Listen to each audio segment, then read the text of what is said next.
कोई इष्ट अपना हनुमान जी को बना रखा, उसको शनि की ढैया 7.5 को परेशान कभी नहीं कर सकता। भगवान की कृपा पाना है तो हमें भी नियम बनाना पड़ेगा। माता के इतने सिंदूर लगाने से मेरे स्वामी की आयु बढ़ सकती है, तो अगर मैं पूरे संदेह हनुमान जी की पूजा स्त्रियां भी कर सकती, बस क्योंकि सूर्योदय होने वाला था। सूर्योदय हो जाता तो लक्ष्मण जी के प्राण ना बचते। राम जी के सामने आप सुंदरकांड का पाठ करो तो राम जी प्रसन्न होते, और हनुमान जी के सामने आप रामचरितमानस का पाठ करो। वनवास में जब रावण ने सीता माँ को हरण कर लिया था, सबसे बड़ा योगदान श्री हनुमान जी का। नमस्कार दोस्तों, स्वागत है आपका अपने चैनल पंकज पॉडकास्ट पर। सबसे पहले आप सबका बहुत बहुत शुक्रिया जो आपने हमारी पहली वीडियो को इतना प्यार दिया, और हनुमान जी और राम जी के भक्ति के बारे में जो भी हमने उसमें बताया था वो आपने बहुत पसंद करा। और उसी चर्चा को आगे बढ़ाने के लिए आज हमारे साथ हनुमान परम भक्त और सुंदरकांड कथावाचक श्री अनुराग जी महाराज है। इनसे आज हम आगे के अपने हनुमान जी के विषयों पर चर्चा करेंगे। स्वागत है आपका अनुराग जी महाराज हमारे पॉडकास्ट चैनल पे। जय श्री राम, जय श्री हनुमान जी महाराज की। नीलाम्बुजश्यामल कोमलांगं सीता समारोह पितवाम भागं प्राणो महासायक चारुचापं नमामि रामं रघुवंशनाथं लोकाभिरामं रणरंगधीरं राजीवनेत्रं रघुवंशनाथं कारुण्यरूपं करुणाकरन्तं श्रीरामचन्द्रं शरणं प्रपद्ये। बहुत बहुत धन्यवाद पंकज जी आपका, जो आपने श्री हनुमान जी के विषय में कुछ बताने के लिए आपने हमें ऐसा शुभ अवसर दिया।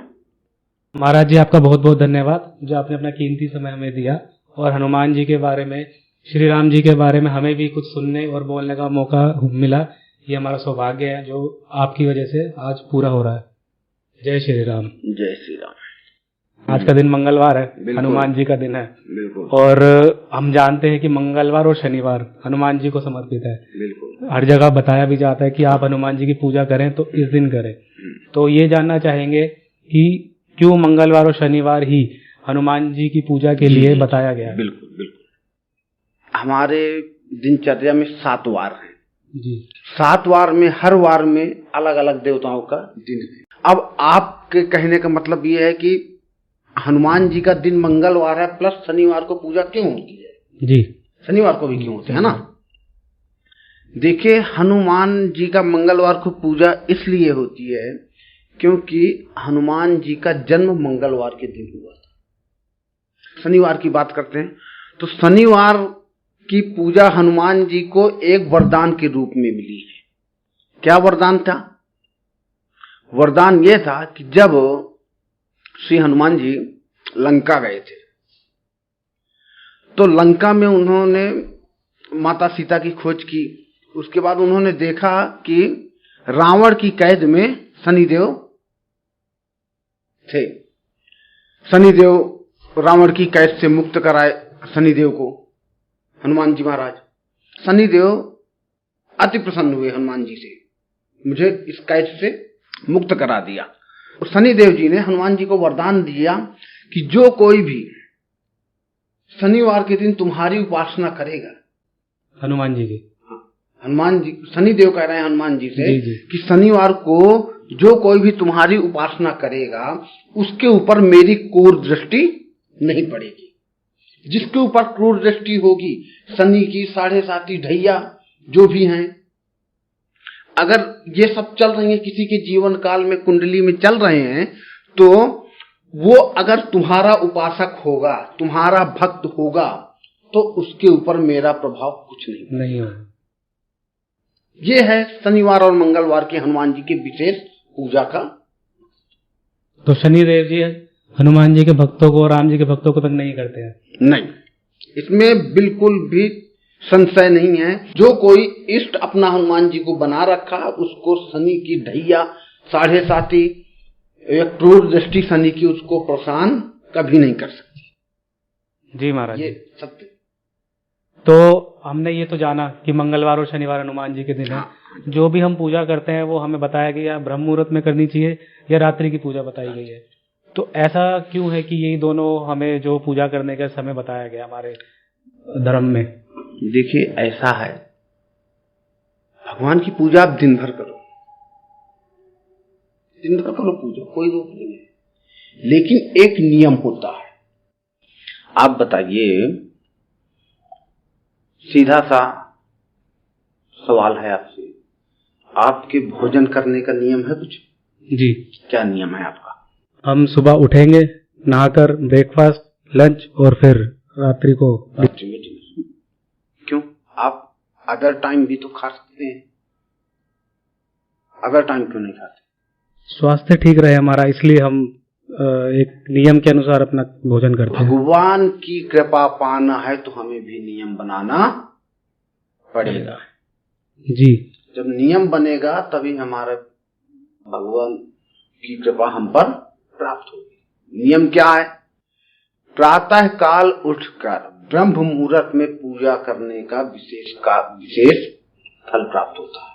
पूजा करने में जी। ब्रह्म मुहूर्त कब लगता है? सूर्योदय से 1 घंटे पहले आपका ब्रह्म मुहूर्त लगता है। ठीक, सुबह आप ब्रह्म मुहूर्त से ज्यादा 9 बजे तक आप पूजा कर सकते हैं, कोई दिक्कत नहीं। क्यों? क्योंकि आपके माइंड में अभी कोई टेंशन नहीं है, अभी आप सो के उठे हैं, रात्रि भर विश्राम किए हैं, आपका माइंड अभी फ्रेश है, शरीर आपका स्वस्थ है, तो आप बैठ सकते हो पूजा में। ये मेरा तर्क है जी। ये तर्क मेरा है कि सुबह हमारा माइंड फ्रेश रहता है, इसलिए हम भगवान के प्रति थोड़ा सा टाइम दे मन से देंगे। हनुमान जी मन मांगते हैं, राम नाम मांगते हैं, कुछ नहीं मांगते। जो दुनिया को देने वाले हैं, क्या उन्हें हम कुछ दे सकते हैं? बिल्कुल नहीं, वहां तो हम बस मांग ही सकते हैं, खुद नहीं दे सकते। पर हमारा भाव, हमारा मन कहता है तुम भगवान को थोड़ा सा कुछ दे दे। प्रभु तेरा तुझको अर्पण क्या लागे मेरा। शाम की भी पूजा यही सिस्टम है। शाम को सूर्यास्त, आप अपने दिन भर की दिनचर्या थी जो आपकी, आपने अपना काम किया, ऑफिस गए, जो भी जहां भी ड्यूटी है आपकी, अपने ड्यूटी के, रात को आप, शाम को आप घर आए 4 बजे 5 बजे। अब आपने सोचा कि आज दिन भर का काम अच्छा गया। जी महाराज जी, बढ़िया काम गया, कोई माइंड डिस्टर्ब नहीं हुआ, बढ़िया काम गया।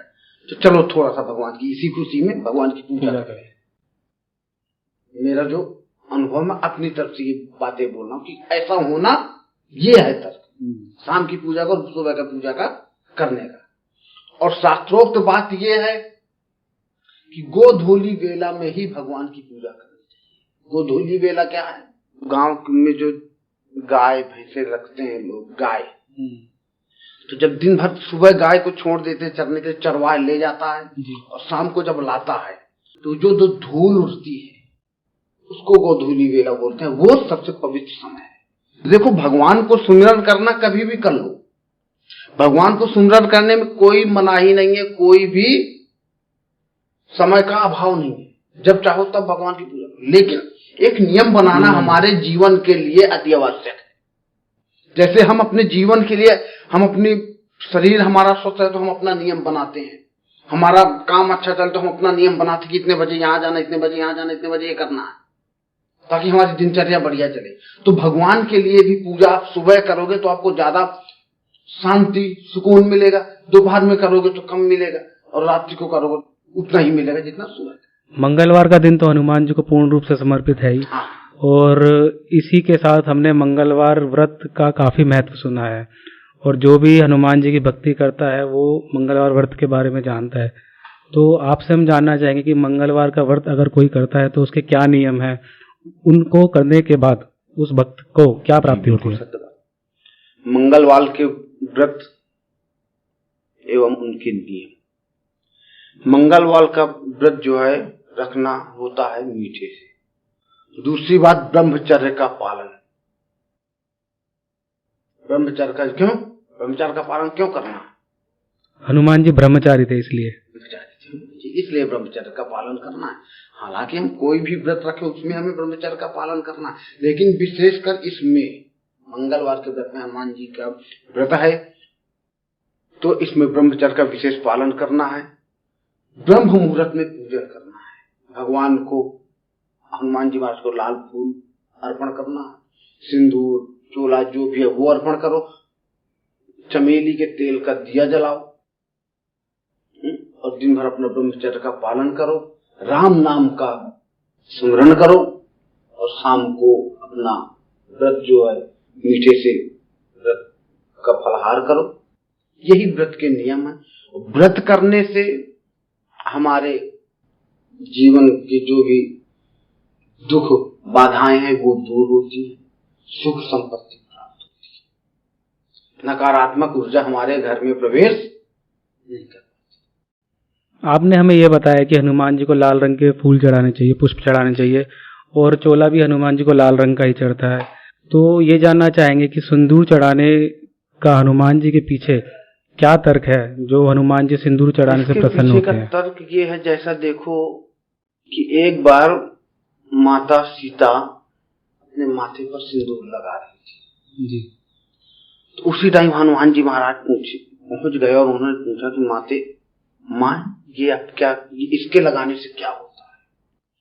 तो उन्होंने बोला कि इसके लगाने से मेरे स्वामी की आयु बढ़ जाती। तो हनुमान जी को कहा ये बात सत्य है? तो माता जानकी बोली कि हाँ ये बात सत्य है। तो हनुमान जी ने कहा कि जब माता के इतने सिंदूर लगाने से मेरे स्वामी की आयु बढ़ सकती है तो अगर मैं पूरे सिंदूर में लगाऊं तो उन्होंने गए और पूरे शरीर में सिंदूर लपेट लिया। जब प्रभु श्री राम ने उनको देखा तो एकदम से लाल देह लालील से अरुधर लाल लंगोर वज्र देह दानव दलन जय जय जय कपिशोर। ये क्या है? आपको प्रसन्न करने के लिए मैंने देखो भक्ति ये है, भाव ये है, भाव भगवान के प्रति ये है कि हम जो भी करें भाव से करें, भगवान को समर्पित होना चाहिए। तभी से मंगलवार को सिंदूर चढ़ना। जी महाराज जी, आपसे बात करके बहुत अच्छा लग रहा है और बहुत ही पॉजिटिव एनर्जी फील हो रही है। हनुमान जी के बहुत रूप है और हम सब हनुमान जी का अलग अलग विग्रह अपने घर में लगाते हैं। तो आपसे ये जानना चाहेंगे कि विग्रह हनुमान जी का पूजा घर में किस तरह से लगाना चाहिए और कौन से विग्रह से हमें क्या लाभ प्राप्त होता है? तो हमें जो है दक्षिण मुख की तरफ लगाना। तो कैसे दक्षिण मुख? तो जैसे ये दक्षिण है अपना और ये अपना आ गया उत्तर, तो उत्तर की दीवार में हमें लगानी है तस्वीर ताकि वो दक्षिण मुख की तरफ देखे, तभी वो कहलाएंगे दक्षिण मुखी हनुमान। मुख जो है हनुमान जी का हमारा दक्षिण मुखी होना चाहिए। हनुमान जी की उड़ते हुए की तस्वीर लगाना, व्यापार में वृद्धि पाना, नौकरी पाना, ये सब चीजें दर्शाती हैं। और बैठे हुए हनुमान जी, घर में सुख शांति समृद्धि सकारात्मक ऊर्जा घर में प्रवेश होती है। यह है भगवान जी की प्रतिमा के तस्वीर लगाने का। महाराज जी, एक प्रश्न पर हम सबकी दुविधा रहती है और ये हम अक्सर सुनते भी हैं, तो ये जानना चाहेंगे आपसे, क्या स्त्रियों के हनुमान जी की पूजा करने के कुछ अलग नियम है या पूजा उन्हें करनी चाहिए या नहीं करनी चाहिए? हनुमान जी की पूजा खूब कर सकते हैं। जो 7 बार पाठ कर कोई छूटे ही बंदी महासुख। जी बिल्कुल लिखा है उसमें। हाँ जी।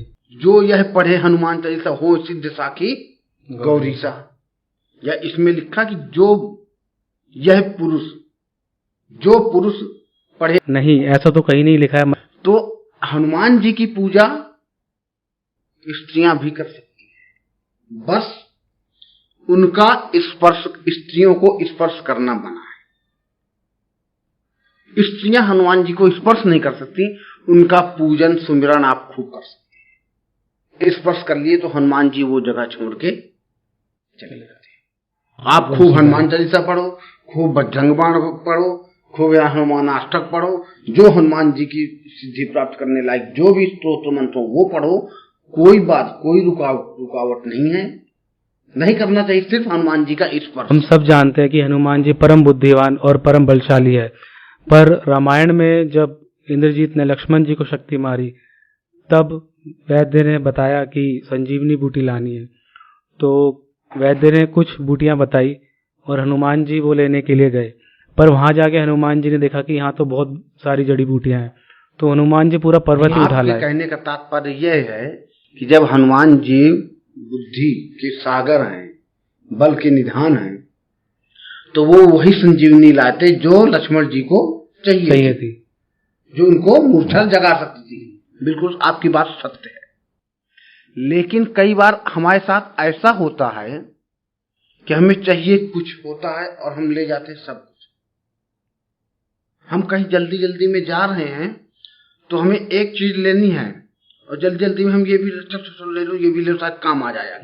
इसी प्रकार हनुमान जी, क्योंकि हनुमान जी के पास समय बिल्कुल नहीं था, सोच विचार करने का समय नहीं था उस समय, क्योंकि सूर्योदय होने वाला था। सूर्योदय हो जाता तो लक्ष्मण जी के प्राण ना बचते, इसीलिए उन्होंने कुछ विचार विमर्श नहीं किया, तो पूरा का पूरा पर्वत ही उठा कर लिया। पर्वत उठाए। और क्यों?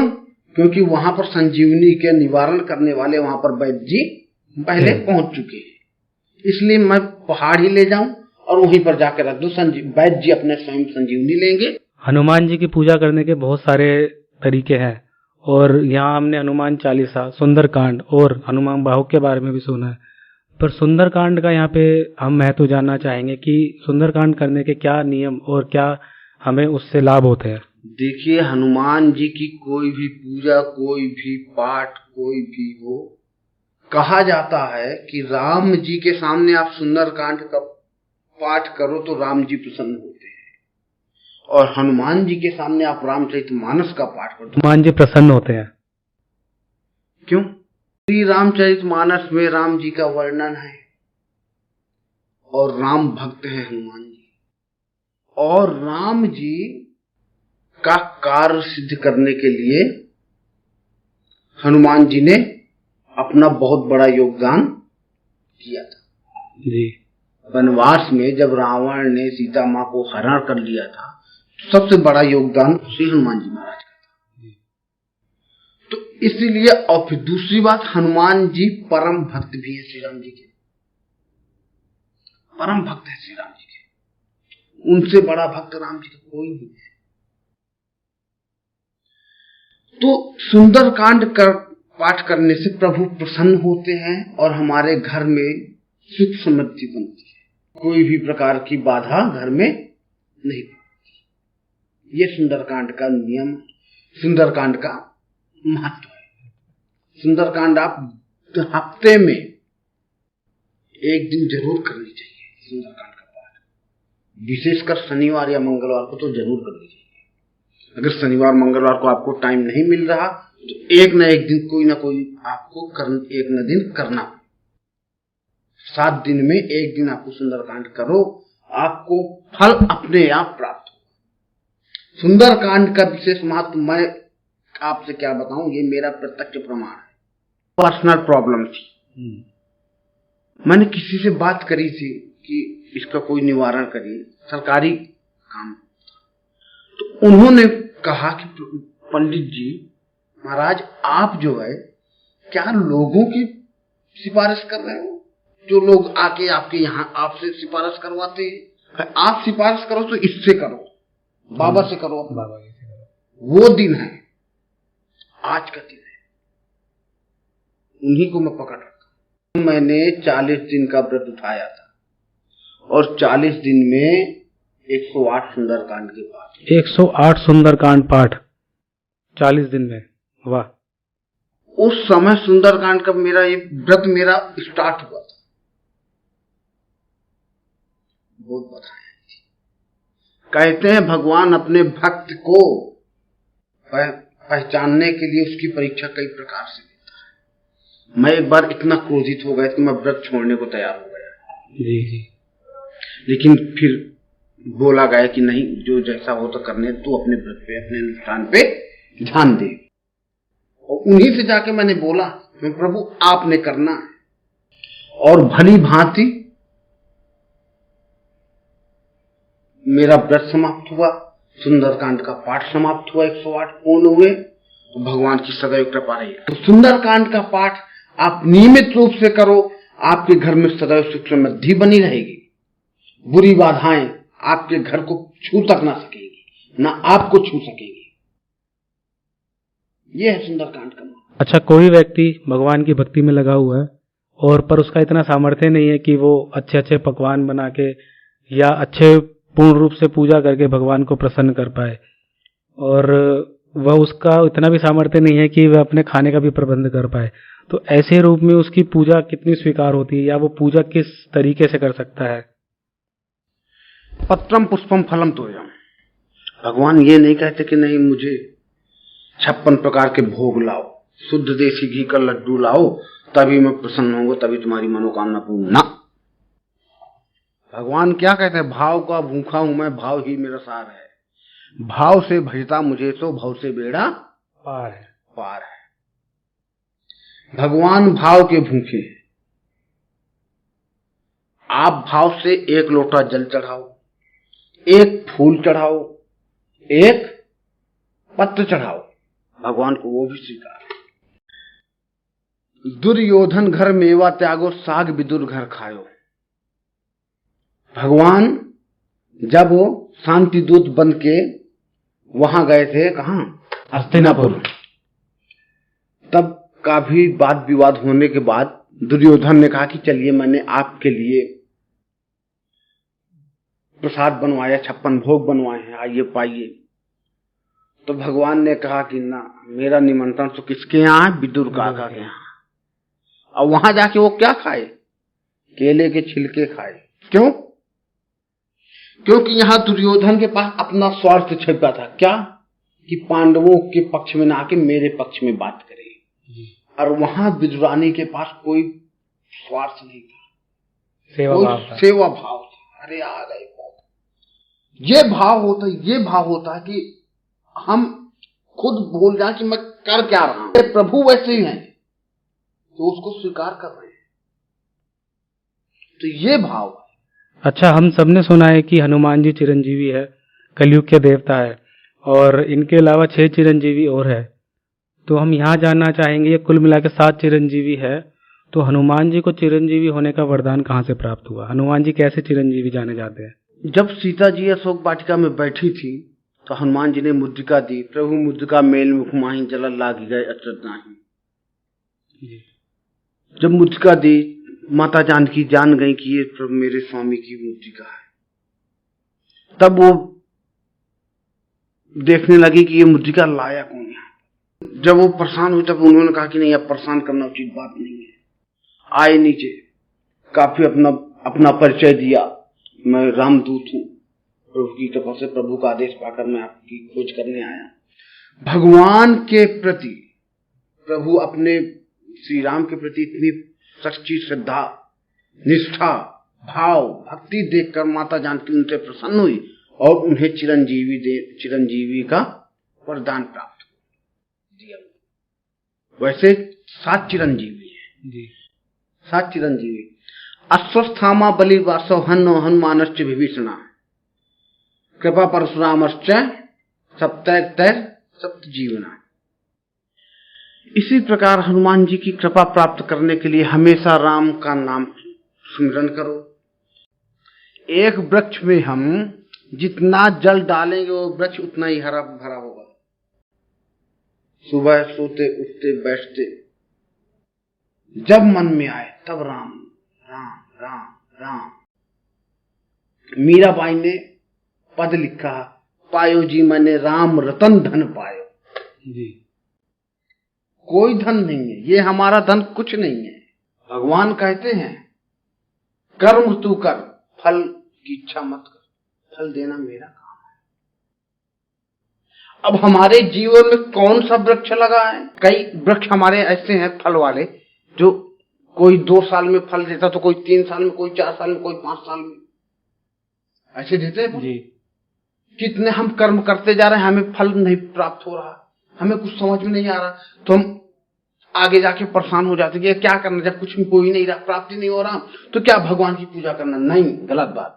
हम में से अक्सर लोग यही करते हैं कि जब तक सब कुछ ठीक चल रहा होता है तब तक हम अच्छे चल रहे होते हैं और किसी भी तरह की कोई शिकायत नहीं करते, पर जैसे ही कुछ गलत होता है हमारे जीवन में या कोई समस्या आती है तो हम सीधा ये बोलते हैं कि भगवान ये क्या कर दिया तूने, सीधा हम भगवान को दोष देते हैं।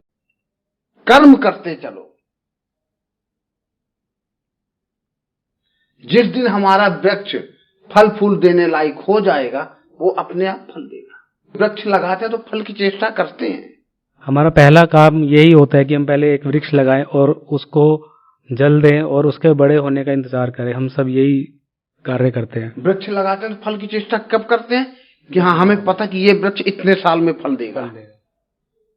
आम है जैसे 5 साल में फल देता है, तो हमें पता है कि ये वृक्ष जो है आम 5 साल में फल देगा, तो हम 5 साल तक कुछ नहीं कहेंगे। 5 साल पूरे होंगे, आम का सीजन आने के लायक होगा, तो फिर देखेंगे कहीं फल लग रहा है क्या, क्यों ये फल अब देने योग्य है।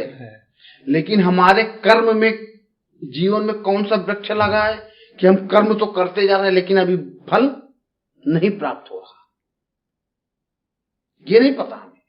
तो हमारे जीवन का वो तो हमारा लगाया हुआ वृक्ष है। कर्म करते चलो, तुम कर्म करो फल मैं दूंगा, भगवान ये कहते हैं। फल देना मेरा काम है, कर्म तुम्हारा। आपसे बात करके बहुत अच्छा लगा और हम आशा करते हैं कि हमारे दर्शक भी इस चर्चा को बहुत पसंद करेंगे। जय श्री राम, जय श्री हनुमान जी महाराज। अतुलित बल धामम हेम शैलाभ देहम धनुज वन कृशानुम ज्ञानी नामाभिगण्यम सकल गुण निधानम वानराणामधीशम रघुपति प्रिय भक्तम वात जातम नमामि। जो भी जानकारी आपको दी गई उसमें अगर कुछ कटाक्ष हो तो उसके लिए प्रभु का दास समझकर क्षमा कीजिएगा। वीडियो को बहुत सारा प्यार दीजिएगा।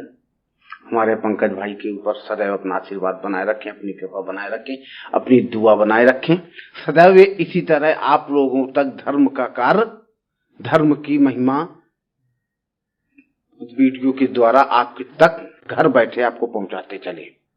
इनके चैनल को सब्सक्राइब करिएगा, लाइक कमेंट, वीडियो अच्छी लगे तो लाइक और कमेंट जरूर करिएगा ताकि हमारे पंकज जी का मनोबल और बढ़े। इन्हीं शब्दों के साथ जय श्री राम। हम चाहते हैं कि इस वीडियो को ज़्यादा से ज़्यादा आप देखें, शेयर करें, लाइक करें ताकि हम और भी और अच्छे अच्छे वीडियो आपके लिए ला पाएं। जय श्री राम।